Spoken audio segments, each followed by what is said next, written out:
I got a manicure yesterday. That was nice. You ever done that? No, I haven't. No. Pedicure. Whoops, wrong word. No, I should though. I feel like my feet deserve some pampering. It's quite nice. I do highly recommend a pedicure. Welcome to Namely 90s. Wow. The podcast that takes you back to the time before smartphones, Google, and Y2K. Join your hosts as they relive the pop culture that shaped a generation and the parts that many people wish they could forget. Listen in to the conversation about how the decade defined those who spent their childhood there and how it shaped them as adults. So, turn down the grunge and dial up the internet. Let's get started. It's time for Namely 90s. That's right. You're listening to Namely 90s. My name's Andrew. Over there is Brandon. That's me. You can find us online at namely90s.com or on Twitter and Instagram. Yeah, it's Namely 90s with a 90S. We also record a video version of this podcast for your viewing pleasure on YouTube. That's namely90s.com/YouTube. That's with a 90S or an NINETIES.com. Have you checked to make sure that the full spelling goes? Because like even just our link tree that used to be on namely90s.com/listen, if you capitalize the L, it would take you to just an empty page. Yeah, that's a different thing. That's a different reason that it does that, but that's fixed as well. Okay. Both of them still work. Cool. This is the April 1999 episode number 046. This is the last one where we're actually going to sound like we know what we're talking about for probably another 4 episodes. Yeah, exactly. Oh boy, the early 90s are pretty rough, but I'm sure we can find something vaguely parallel to it that is not from the 90s that we'll talk about the whole time, which is usually what we do. And we're out of that, like, no movies, no TV show thing going on. But it's hard to believe we're coming up on our 1 year episode anniversary or whatever we're calling it. I don't know. The 1 year anniversary. Yeah, the 1 year podiversary spectacular extravaganza. I know extravaganza's in it. That's all I know. But yeah, that's okay. Right. If you are listening to this and you are a fan of our show, contact us by doing the Twitter or the website or the Instagram or the Facebook or the whatever you want, and get in touch with us if you want to have a pre-recorded message congratulating us for making it through a year on one of our podcasting endeavors for once, and if just like to give us a shout out, to hear your voice coming at you over these speakers that you're listening to us on, or maybe their headphones. But yeah, we thought it'd be a fun way to talk boy to record a tape and send that in the mail, the postal mail. Yes, I actually have the equipment that will allow me to record that digitally. And if you want, you can press your sound into a piece of vinyl and ship it to us. I take 45s, I take 33s. It'll work. We'll make it work. We'll make it happen. So yeah, the extravaganza will be happening in mid to late May to mark 1 year of episodes on Namely 90s. And woo. So yeah, if you want to join us in celebration while we pat ourselves on the back, we'd greatly appreciate it. But for now, I don't know. Should we get into it? Do you want to tell us about something? Life? Do I want to tell you about something? Wow. Yeah, great tee up. This is what they've come to us after a year of listening. Do you want to tell us something about anything? Yeah. What's been going on in your life, man? I feel like I haven't seen you in a while. Yeah, it's been at least 14 minutes since the last recording. You got up and you went to the bathroom, and now Yeah, you walked left down a a dark on. hallway and There's a strange building. man that walked into your room while you were gone. Yeah, it was like a ghost or something. Mm. No, I just working my life away as we do as adults. No, my third child just turned 1 year old. Wow. So that's actually it's very exciting. So yeah, he's 1 year old. He's nearly walking. This is the one that you didn't name after a Rugrat character. True. He's nearly walking, and it's a lot of fun. So that's awesome. We're enjoying that. 3 kids is kind of weird, but we're managing. Nice. And by we, I mean my wife is doing most of the work because she's very talented and a great stay-at-home mom. Yeah. All props to Kayla. Yeah. How are your kids? Good. I'm currently single, and if you'd like to apply to be my wife, find me. Oh my God! Don't. No. Oh, how about that one girl from the dating app that you used? That one that didn't want any masks. Does that say something else about her? I don't know. Oh yeah, no. I swiped left immediately when I read that. Yeah. Yes. Swiping through, I think it was Tinder. There's this girl that's like living the van life, and she was like, "Oh, the van life thing is so tragic."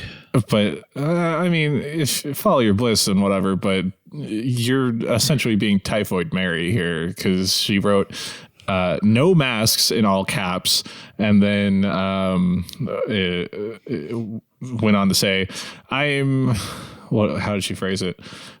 I prefer to let my immune system do the work. And I'm like, it's not about you. It's about everyone else. It's the whole premise of this. Follow your bliss, but don't delude yourself into thinking that you're somehow being like unique and ironic by living in a van. Like, no one cares. If you're not doing it for yourself, then don't do it. And you also don't need to document everything about it. You're living in a van down by the river. That's for other people, not for you. Yeah. Yeah. Yeah. If you should do it for yourself. Exactly. And and also gram. Stop spreading coronavirus through every city that you go through. But I just prefer to let my immune system do the work. Yeah, I'm excited. I'm eligible for this week, I believe. I'm eligible for my first round of shots, so I'll be waiting in line to get my vaccination. That's exciting. I will feel comfortable going out into the world again. Yeah. Yeah, I had mine. I was fully vaccinated sometime in late February. There it is. Yeah, and other than the fact that you keep telling me we need to switch to Xbox gaming instead of PlayStation, you seem normal. Yeah. I do feel much more comfortable when I go to Idaho and everyone just acts like there's nothing happening. So, and we like at my workplace, we scheduled an event in June. Like, how crazy is that? I know, right? I'm excited that I will be, because originally Black Widow got pushed back. This is the next Marvel movie coming out, but it got pushed back to July 9th. But it originally was coming out May 7th or something. And and they weren't going to do a Disney Plus release originally.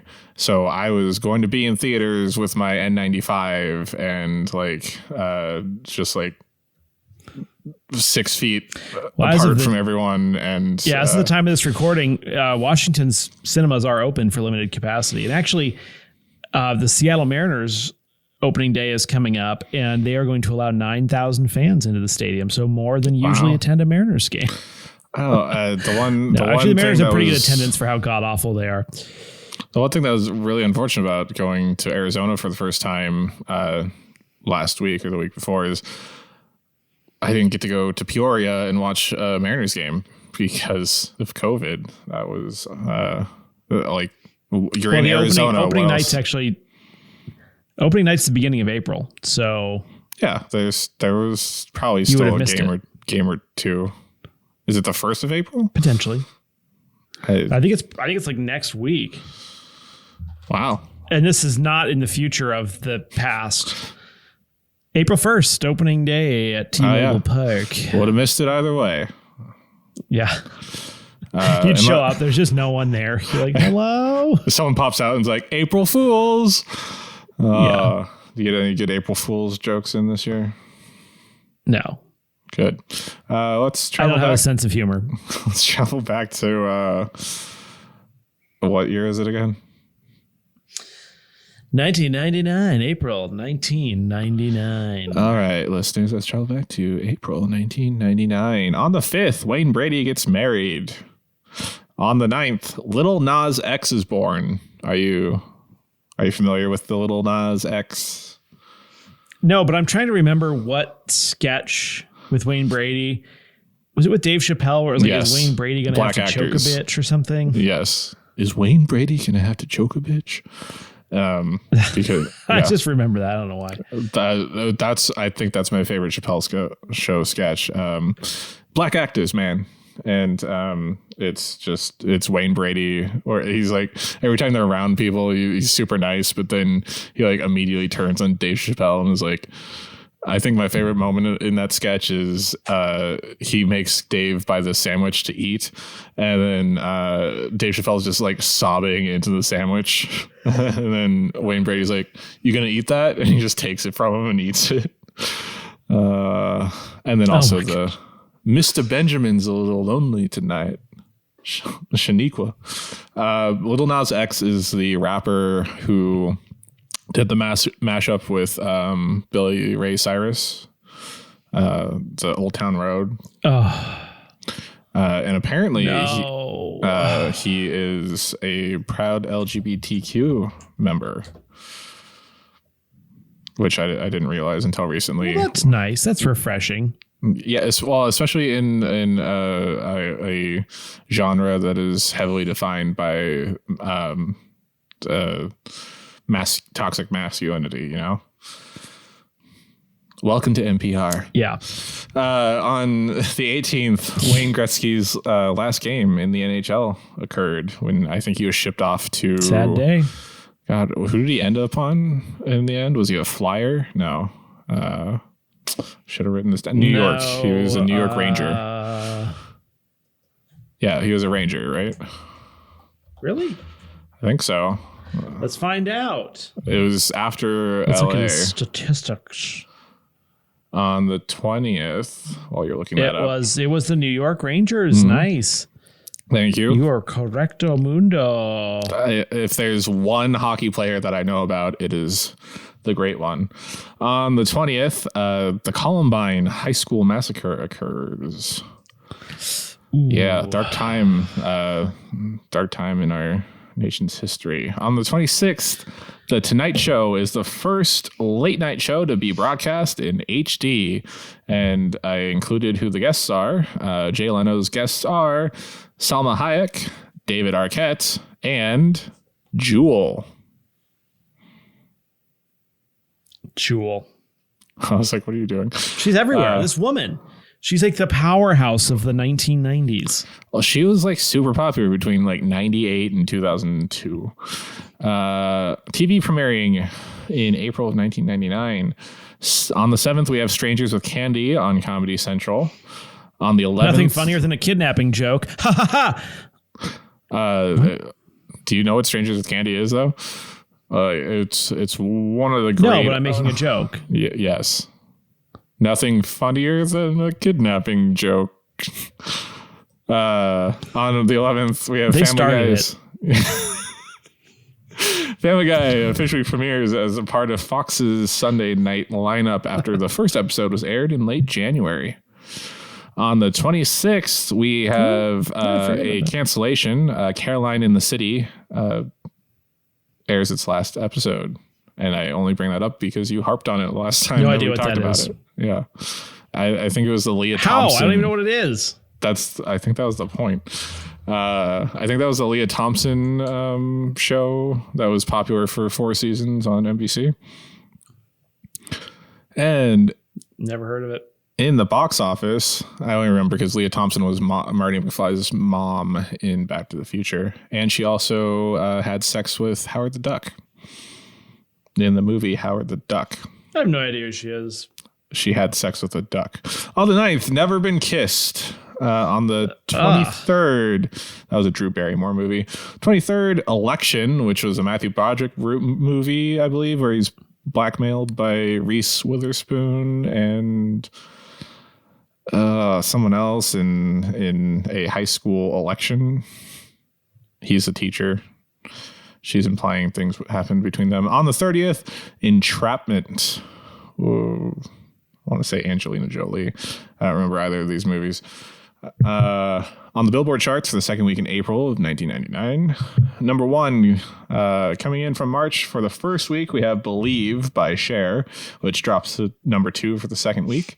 And then for the rest of the month, we get No Scrubs by TLC. Also number 3 for the second week in April of 1999. We have Every Morning by Sugar Ray. Number 6 is Kiss Me by Sixpence None the Richer. Number 7 is I Still Believe by Mariah Carey. Number 11 is All I Have to Give by the Backstreet Boys. Number 13 is Angel by Sarah McLachlan. Number 14 is Slide by the Goo Goo Dolls. Number 17 is Baby One More Time by Britney Spears. Number 20 is Hard Knock Life Ghetto Anthem by Jay-Z. Number 22, Fly Away by Lenny Kravitz. And number 25, Please Remember Me by Tim McGraw.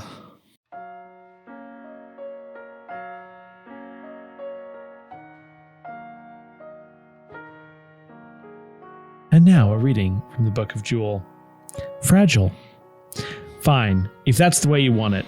I will walk away with all the finality and coldness you accuse me of, but it won't be what you expect. A retaliation, a scene, a tangle.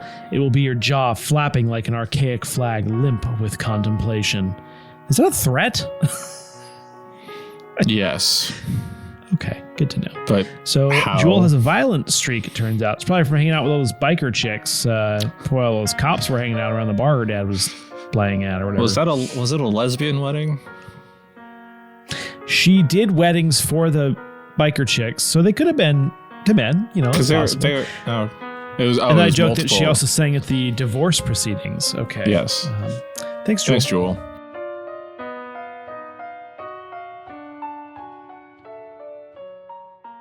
And now back to the show. I'd ask you if you want to go anywhere, but I feel like we should go somber first. What do you think? Yes, I do agree. Obviously, we are a 90s nostalgia podcast, but nostalgia isn't always a positive thing. And this is a big event that happened in pop culture. And by the time that it happened, we were 10, 11. So we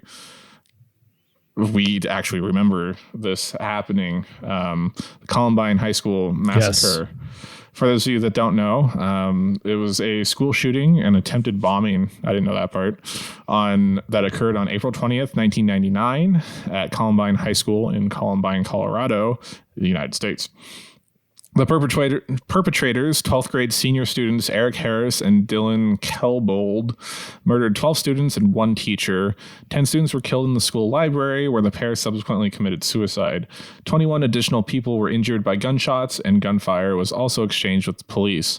Another 3 people were injured trying to escape the carnage. At the time, it was the deadliest school shooting in U.S. history. If I remember correctly, these guys were dressed like they were in the Matrix. Yeah, they also had pipe bombs, I think, was the thing. I forgot about that. Another Colorado incident. I don't know why that's a thing, but air's thinner. That's weird, considering recent events. Yeah, I guess I shouldn't make light of that, but do you remember that happening? Like, yeah, and this was definitely, I would say, the most high profile, heavily publicized school shootings to date at that time. Right. Certainly. And is one of the most famous still. And famous is not the right word, but infamous. Most notorious. Yeah. And it feels like, whether this is true or not, it emboldened a future wave of other school shooters to do the same thing, which I don't quite understand. I don't think really anyone understands exactly why this happens and happens more, and why it seems to be so isolated to the United States. I don't know that anyone has a great answer for that. Well, I think one of the great answers is that we have easier access to machine guns in this country. And so that as soon as someone hears you say the term machine gun or assault rifle, they start to explain to you why those terms aren't really accurate terms. And then they start to go into this whole thing about guns and blah, blah, blah. My thought is, if you're going to have a gun and you're going to do something not nefarious with it, shouldn't you be perfectly okay with waiting for a background check or a waiting period? Like, why does someone who needs a gun in a hurry? You know what I mean? Or the fact that they think that gun regulation means that we're taking the guns away from you. I'm going to invent a same-day gun delivery service for when you're really in a pinch. Well, it's not. That's what I'm going to do. It's not just that. It's like Switzerland is a prime example of this. There's not as many documented gun violence cases in that country, which is still full of racist and right. I would say the same amount per capita as the U.S. But they, I believe, everyone once they reach a legal age is required to spend a year in the military, unless they go to college or something to that extent, where they learn a great respect for gun care and gun maintenance and what's the word I'm looking for? Not shooting people. But here's the thing. I used to say I got a taxi driver's license. When I did that, I had to get a background check from Washington State Patrol and the FBI. I had to get fingerprinted for the state of Idaho. I had to have a background check when I got my veterinary license. I had to have a background check by the FBI when I got my DEA license. I've had a ton of background checks, basically. Or you get a driver's license, you have to go through driver's training and then take a test and then get a license. Yeah. And yet you can obtain a tool that can end somebody's life just because you think you're entitled to one. That to me, that's weird. I don't know. It just seems wrong. Also, who thinks, hey, I'm going to need something that can shoot like an entire clip in under a minute, like 30 round Very clip, important. 60 round clip.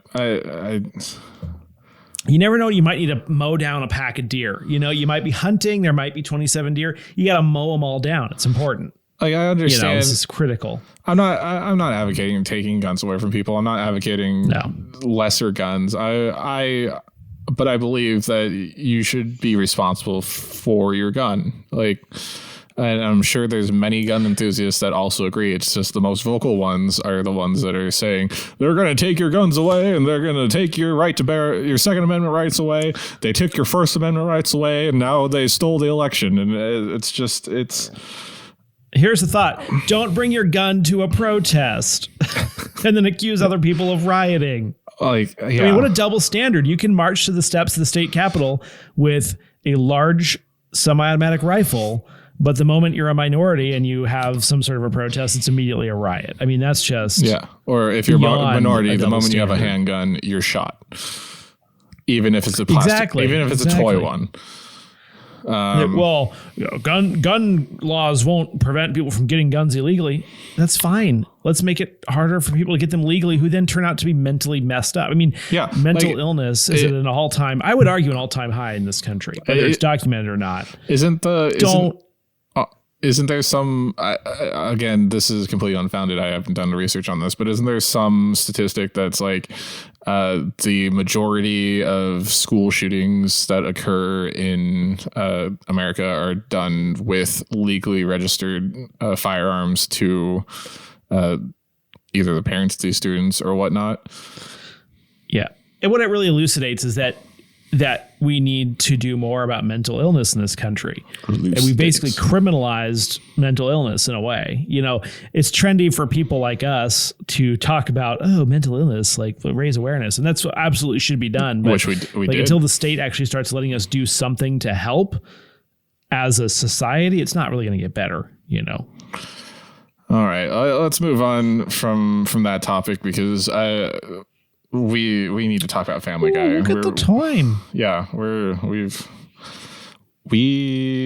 you've heard us quote Family Guy many times, and of course. The second episode that was referenced that became the premiere episode for Family Guy was I Never Met the Dead Man, which is the episode where Peter drives the car into the TV transmitter and knocks out the TV for the entire city of Quahog, and Meg takes the blame because she wants to get a car.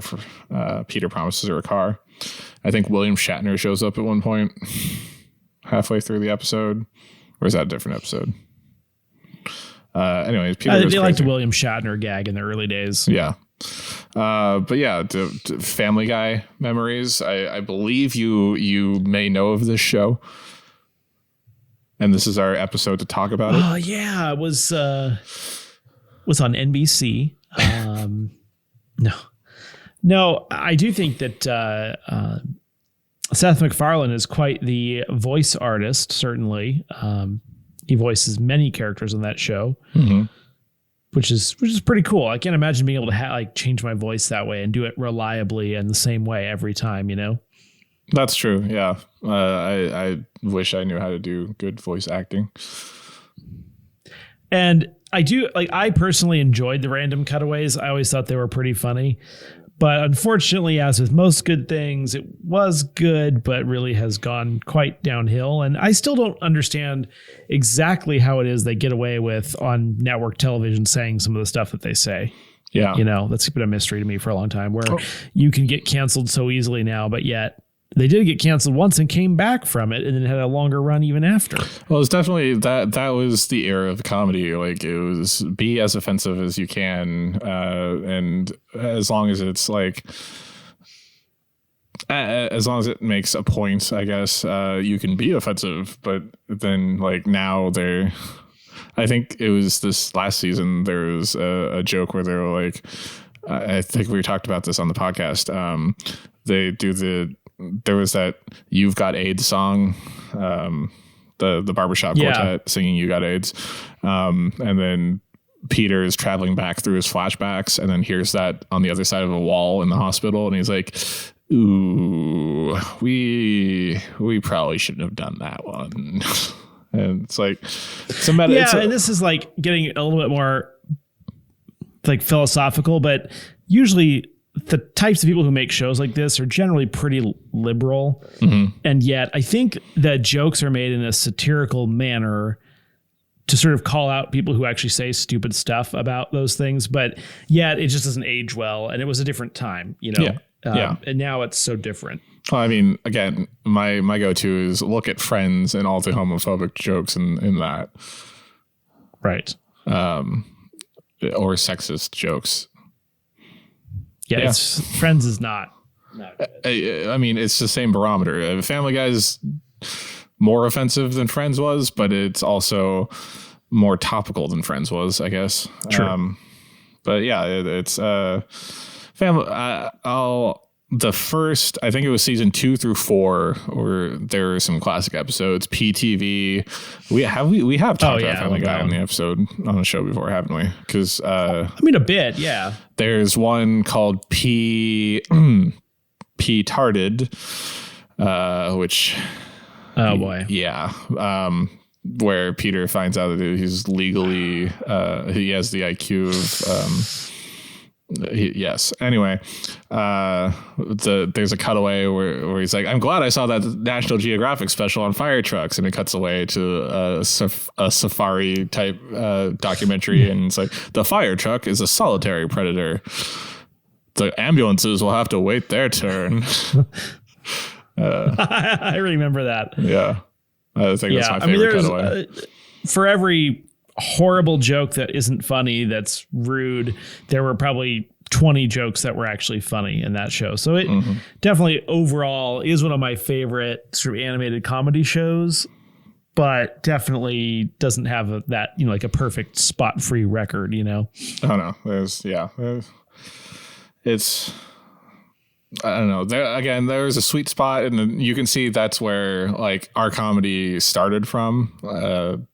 That's where we started as a base for the comedy that we have. That, and for me, The Simpsons, I guess. But it's like times have changed, and I feel like we've done an okay job at not being stuck in the 2000s and late 90s with our You know what's hard, though? I was thinking about this. Doing comedy and not offending people. Because sometimes, is it though? You make jokes and you have to make, sometimes you make the joke and you don't, because comedy is fast paced. You've got to kind of like, I'm not a comedian by any means, but you've got to like think of something quick, right? And say it. And you can't always put it through every filter you would always put everything through. Like if you were in a business meeting, you would say something different than you might if you're out at a bar, but then you might accidentally take it too far for the sake of comedy. And I just think as long as people are willing to call you on that, and then you're willing to say, yeah, you know what, that wasn't a great joke, and then move on.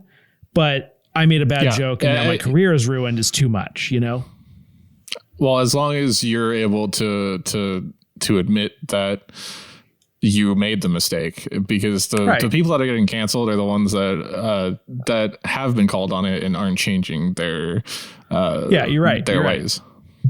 Right. But it just takes one time where you're being heckled and then you yell the N-word and then Kramer is no longer acceptable. Yeah, and it's happened to all of us, frankly. We've all been just kidding. Kramer. I feel like we need to shoehorn a third topic in because that's how our podcast works. And I wanted to talk about No Scrubs. Shoehorn it. I don't want no scrubs. Well, a scrub is a guy that thinks he's fly and is also known as a buster. Always talking about what he wants and just sits on his. Were you there for the conversation? Oh, what conversation? Oh, sorry. Were you there for the conversation where I tried to figure out where I asked someone if Busta Rhymes and Leanne Rhymes were related? So no, I don't want your number. No, I don't want to give you mine. And no, I don't want to meet you nowhere. No, I don't want none of your time. And no, I don't want no scrub. A scrub is a guy that can't get no love from me. Hanging out on the passenger side of his best friend's ride, trying to holler at me. I don't want no scrub. A scrub is a guy that can't get no love from me. Hanging out on the passenger side of his best friend's ride, trying to holler at me. It gets repetitive. I think TLC is always funny because they become a gag. Like the movie The Other Guys, Michael Keaton keeps inadvertently quoting TLC songs and doesn't realize that. That's always funny. And then the movie We Are the Millers with Jason Sudeikis and Jennifer Aniston, like the kid that they're with, starts like he's memorized the rap from the Waterfalls song. Like TLC has just become such a gag. I don't know why. But a scrub is checking me, but his game is kind of weak. And I know that he cannot approach me because I'm looking like class and he's looking like trash. Can't get with a deadbeat ass. So no, I don't want your number. No, I don't want to give you mine. And no, I don't want to meet you nowhere. No, I don't want none of your time. No, if you don't, of course. I don't want no scrub. A scrub is a guy that can't get no love from me. Hanging out of the passenger side of his best friend's ride, trying to holler at me. I don't want no scrub. A scrub is a guy that can't get no love from me. Hanging out the passenger side of his best friend's ride, trying to holler at me. So here's something for you. Rewrite that for as a male singing that song to a woman and tell me if that would be appropriate. If you don't have a car and you're walking... I'm doing a little bit of reverse sexism. Oh, yes, son, I'm talking to you. If you live at home with your mama, oh, yes, son, I'm talking to you, baby. If you have a shorty, but you don't show love, oh, yes, son, I'm talking to you. Want to get with me, no money. Oh, no, I don't want... No scrub. No scrub, no. No scrub, no. No scrub, no. I fundamentally despise that song. I don't just want imagine no if scrub. I mean if you're a scrub is a guy that can't get no love from me, hanging out at the passenger side of his best friend's ride, trying to holler at me. I don't want no scrub. A scrub is a guy that can't get no love from me, hanging out at the passenger side of his best friend's ride, trying to holler at me. Okay, so there's a spoken word part in the music video that I was going to read, but I feel like we were out of time. But yes, you were saying something about not liking this song. I just feel like, what if there was a song like that men wrote a song like this? It's like, look at that trashy bitch, I don't want to get with her. Like, it's called that would just Every be so Country Unacceptable. Song. No, it's not. Oh, come on. Country artists respect women and horses. But mostly horses and also beer. But mostly horses and also beer. I don't know. I just think it's a little bit of double standardy, which like I'm absolutely 100% on board with, like women empowerment, women not being treated like garbage. But also at the same time, I don't think you can just give the green light to like, oh, this person looks as if he's not a well-to-do person, so I therefore cannot have any sort of relation with him. So you're saying, sorry, no, go ahead. What? That's it. That was okay. It. So you're saying that women should not be selective in their mates? I think they should, but I don't think it should always be based on whether or not he has money or whether or not he's hanging out. Maybe they're carpooling. Maybe he's very environmentally conscious. I'm just saying. I mean, the 90s was a different time. I'm sure these scrubs were a type. Actually, if you're a woman and you listen to Namely 90s, let us know your dating experience. Just playing devil's advocate here. Yes. Andrew doesn't completely mean what he means. No, I mean exactly what I mean. I mean, yeah, we should, as men, I think it's our duty to basically champion this cause of feminism, and that's what should be done. But you have to be careful not to go too far the other way, is all I'm saying. And be judgy of others. That's my point. It's a good point. It's a fair point. I know, but it could just be so easily twisted, and I'm so tempted to just do it, but I'm not going to, because that's it for this week's edition of Namely 90s. Remember, you can find new episodes out every Monday, and find us on Twitter and Instagram at Namely 90s with 90s, or find our personal accounts at bschwitty and at Namely Andrew, and tell us what you want us to talk about on future episodes, or talk to us about this episode. We want to hear from you. You can also contact us through our website, namely90s.com. Please subscribe to us on Apple Podcasts, Stitcher, Google Podcasts, Spotify, YouTube. Peter, he didn't really set you up for that Lethal Weapon line. It doesn't really work here. Deezer, TuneIn, iHeartRadio, and wherever you get your podcasts at. I'm Brandon, that's Andrew, and we'll catch you next time.